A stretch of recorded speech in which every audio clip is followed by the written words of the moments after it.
خب ببینید برادر بزرگوارم، این تفتازانیه که از استوانهای علمی کلامی اهل سنت، یعنی اگر تفتازانی را آقایان بردارن چیزی در علم کلام برای اهل سنت نمیمانه. کتابی داره مقاصد و شرح مقاصد که هر دو مال خودشه. ایشون در جلد 5 میاد میگه آقا و نص منتفن،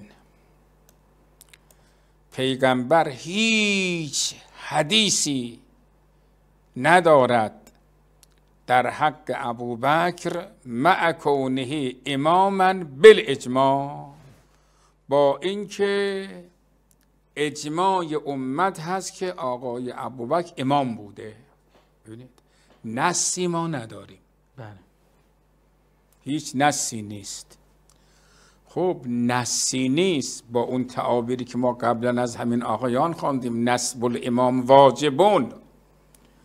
این واجبون علی کل الناس که پیغمبرم من الناس، جزء مردمه، یا نه این واجب است بر غیر پیغمبر.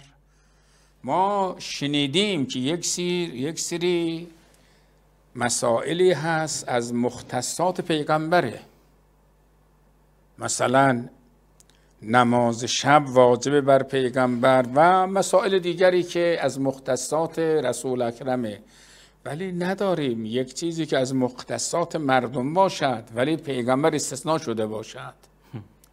هرچه برای امت واجبه بر پیغمبر هم واجبه، ولی یک سری چیزایی بر پیغمبر واجبه و بر امت واجب نیست. مستحب مثلا.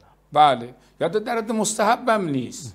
بعضی از چیزا دیگه از مختصات نبی مکرمه، مثلا بیش از 4 تا زن دائم گرفتن، مثلا مستحب هم نیست برای امت.